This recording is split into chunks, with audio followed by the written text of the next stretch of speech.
Hey guys, Steve Priddle J back in the garage, doing some more work on the 6.4 build, working on heads today. So I wanted to take some time out to try to show you guys how I go about assembling heads. Right here, I have my 6.4 heads. I've put 3 of the intake valves in. You can probably see that. And I'm gonna go through and walk you guys through how I put in the valves and the process I go about doing it. So let's get started. First off, you're gonna wanna get yourself some of this 80 grit silicone carbide lapping compound. I picked this stuff up off of eBay, I believe. I think it's like $4 or $5. Some of that on your valve here. Here is my intake valve. So I'm gonna put the camera down, get this lopped, put on, and then I'll show you guys what that looks like. I've only got 2 hands today, so gonna have to do a lot of starting and stopping. Hey guys, so I'm back. We just put some of that on there, some of the 80 grit lapping compound on there. When it's done, it should look like that. You don't need to put like a super liberal amount of this stuff on here, because you're going to it's gonna get spread all over the place, and you're gonna hear it when it cuts into the cylinder for the valve, the seat. So next thing I gotta do is I gotta throw some penetrating oil or some type of lubricant on the stem of the valve. Throw some lubricant up in, where's that, in this hole here, and then we will get to lapping the valve. There is a tool for this. I do not have that tool. I do not use that tool. I strongly recommend anyone who's doing this for their first time, get the valve lapping tool and do it that way. I use a drill, and it is not recommended to go about doing this that way. But I've done this enough times on these heads that I can use a drill. Oh, stand by. Okay, guys, so as you can see, lapping compound's on there, the valve sticking out, have my drill. I do not recommend you doing it this way. Some of you guys are probably going to ask, well, why are you doing it that way, 3 Pedal J? I'm doing it this way because I have done this enough times, and once you get some experience, you can step up to using a power tool just to speed up the process. But what I do is I put it on a slow rotation like that, and we're just gonna set it in. You hear it cutting? You hear it cutting? Leave it there for about 5 seconds. Start to change the sound. So now we're gonna reverse that.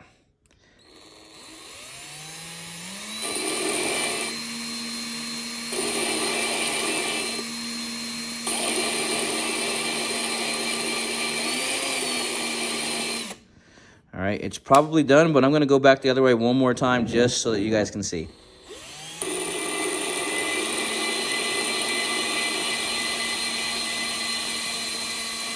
All right, it's definitely done now, because I heard it change the sound. So we're gonna get this loose, and I'm gonna show you what it looks like.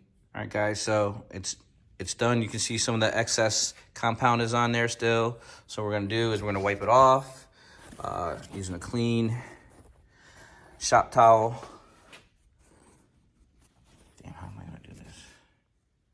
All right, so this is what it looks like when it's done. See how it's got that? It's really shiny on the bottom, and then it's got like a little dull, hopefully I'll send her up. It's got kind of like a little dull line or what have you.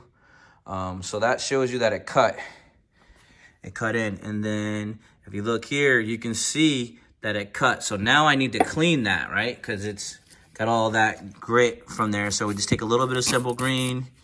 That's probably a little bit more than a little bit. A lot more than a little bit. Post it in there, and then we're just gonna wipe around. Wipe around really good. Make sure that you don't leave any of that excess grit, because that's gonna go into your bearings and what have you. So we're gonna want that done. If you have air tools, you can blow it out just to make sure. I'm just gonna use this method of my lint-free shop towel.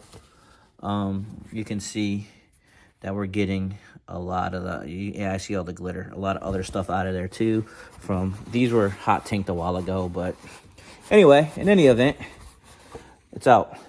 So now the next thing we're gonna do is we're gonna shoot some more PB in here.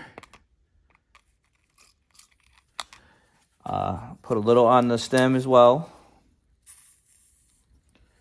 I don't know if that showed or not, but I sprayed the stem. I'm gonna shoot it up in there. Slide her home. All right, so it's home.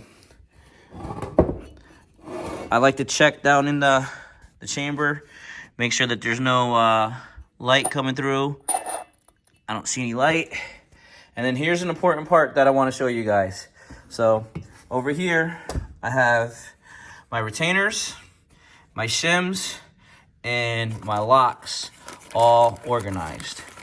So the shims that you're gonna use on a 6.4 motor, 6.4 Apache heads or big gas engine heads, because it's the same as the 6.4, it's just better cooling chambers. The shims you're gonna use one of these. Let me see if I had the, okay. Hopefully this is gonna show if you can see the number or not, I don't know.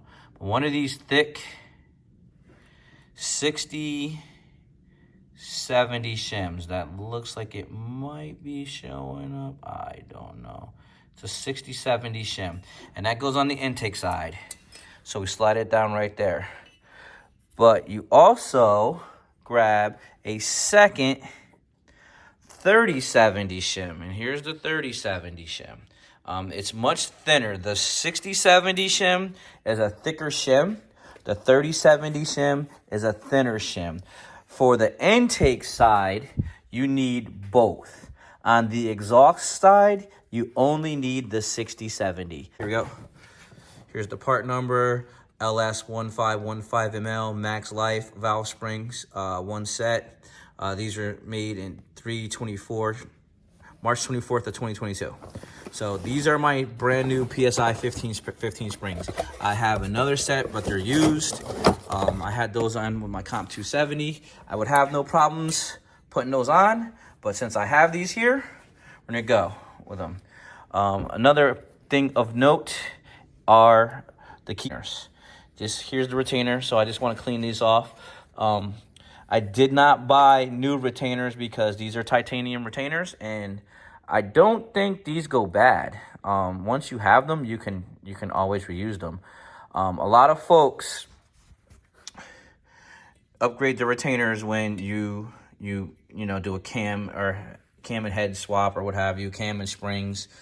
You can use the stock retainers. They're just a little heavier. These titanium ones are a little bit nicer.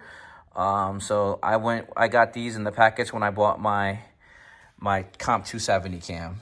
Now we're doing the HRT stage 2. This part here is this tool here. This is the Hemi spring compressor tool for Gen 3 Hemi.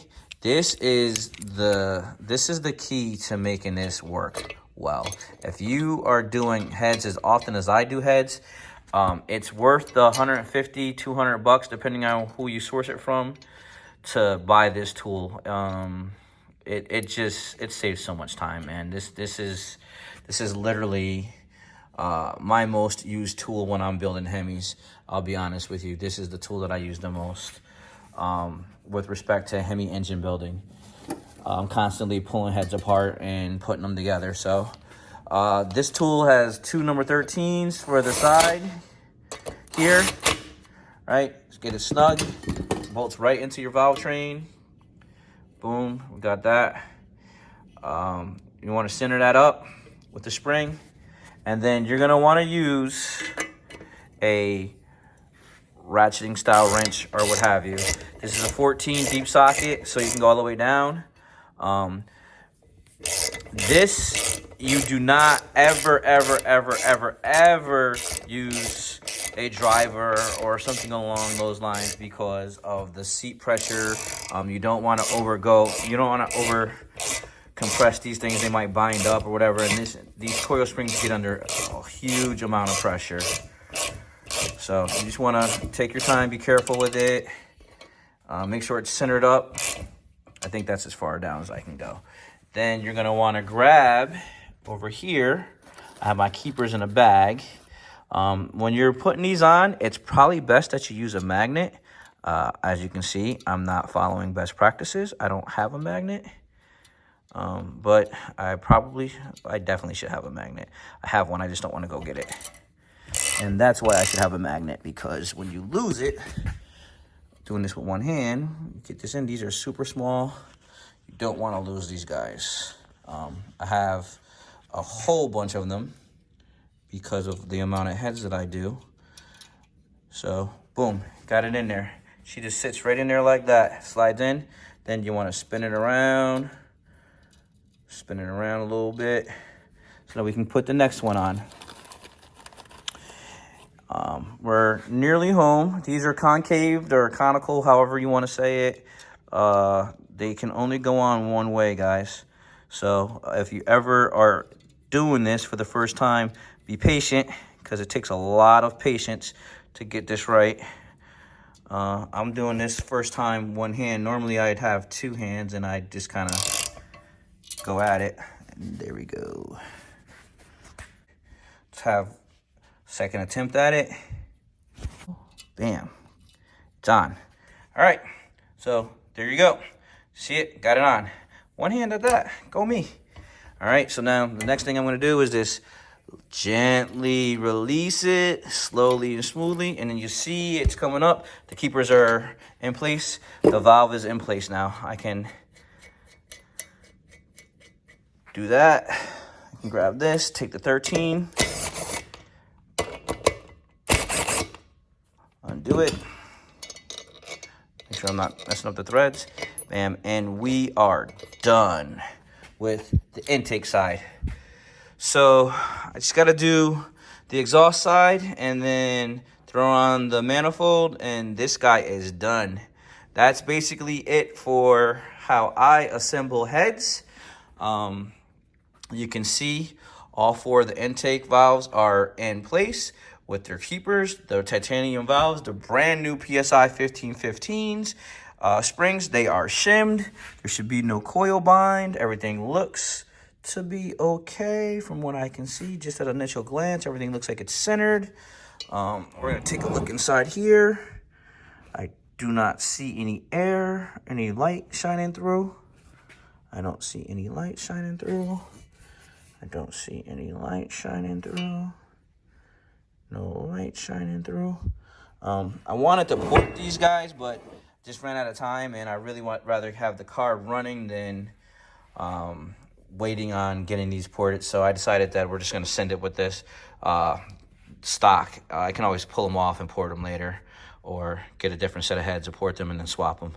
But that's it for this one. Wanted to share this little quick tutorial with you guys about how I go about selling heads. Appreciate you guys for watching if you're still here.